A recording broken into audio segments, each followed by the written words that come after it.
আসসালামু আলাইকুম। ফিজিম্যাক্সের পক্ষ থেকে তোমাদের সকলকে স্বাগত। তো আজকের লেকচারে আমরা এসএসসি 26 ব্যাচের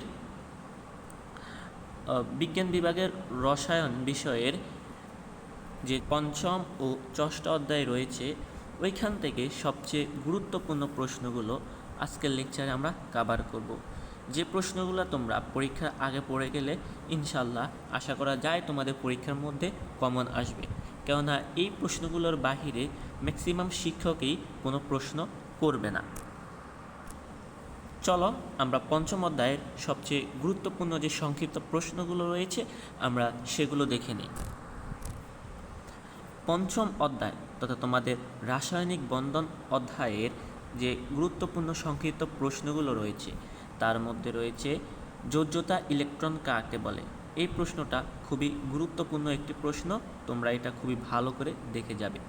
সুপ্ত যৌজনী কাকে বলে, যৌগমূলক কাকে বলে, গাঠনিক সংকেত কাকে বলে ও আয়নিক বন্ধন কাকে বলে।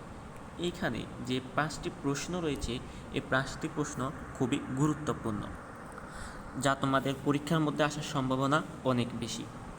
পরবর্তীতে রয়েছে ধাতব বন্ধন কাকে বলে, কোনো মৌলের যোজ্যতা কত ব্যাখ্যা করো। অর্থাৎ তোমাকে যে কোনো একটি মৌল দিয়ে দিবে এবং বলবে এর যোজ্যতা কত তা বের করতে। তো এখানে আমি কোনো স্পেসিফিকভাবে কোনো মৌলের নাম উল্লেখ করিনি, কেননা তোমাদেরকে যে কোনো মৌল দিয়েই বলতে পারে যে এর যোজ্যতা কত বা এর যোজ্যতা ইলেকট্রন কয়টি, এই সমস্ত প্রশ্ন তোমাদের করতে পারে। পরবর্তীতে রয়েছে পোলারিটি কাকে বলে, এটাও খুবই গুরুত্বপূর্ণ একটি সংক্ষিপ্ত প্রশ্ন। পারমাণবিক শ্বাস কাকে বলে।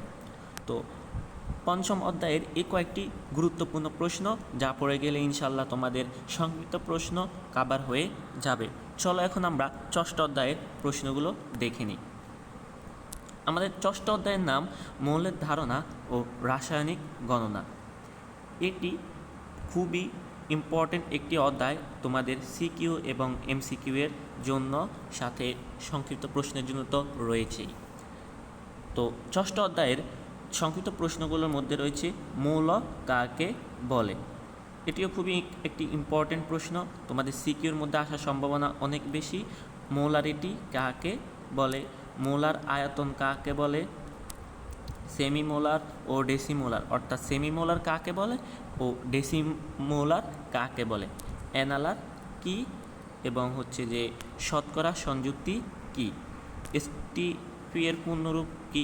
এটা তোমাদের এমসিকিউ এর জন্য যেমন গুরুত্বপূর্ণ তেমনি তোমাদের সৃজনশীলের ক এবং সংক্ষিপ্ত প্রশ্নের জন্য গুরুত্বপূর্ণ রয়েছে। তো মোটামুটি আমাদের পঞ্চম ও ষষ্ঠ অধ্যায়ের এই কয়েকটি গুরুত্বপূর্ণ প্রশ্ন রয়েছে যেগুলো তোমরা পড়ে গেলে ইনশাল্লাহ আশা করা যায় তোমাদের পরীক্ষার মধ্যে কমন পড়বে। তো আজকের ভিডিওটা এই পর্যন্তই। আমি গত লেকচারে তোমাদেরকে দেখিয়ে দিয়েছি তৃতীয় এবং চতুর্থ অধ্যায়ের সবচেয়ে গুরুত্বপূর্ণ প্রশ্নগুলো যেগুলো আসতে পারে। তো ধন্যবাদ তোমাদের সবাইকে। আমাদের ফিজিম্যাক্স ইউটিউব চ্যানেলটাকে সাবস্ক্রাইব করে রাখবা এবং আমাদের ফিজিম্যাক্স ফেসবুক পেজ রয়েছে, তোমরা চাইলে সেখানে ফলো দিয়ে রাখতে পারো। তো আজকের ভিডিওটা এ পর্যন্তই। পরবর্তী লেকচারে আমরা পদার্থবিজ্ঞানের সংক্ষিপ্ত প্রশ্নগুলো নিয়ে আলোচনা করব। ধন্যবাদ সবাইকে। আসসালামু আলাইকুম।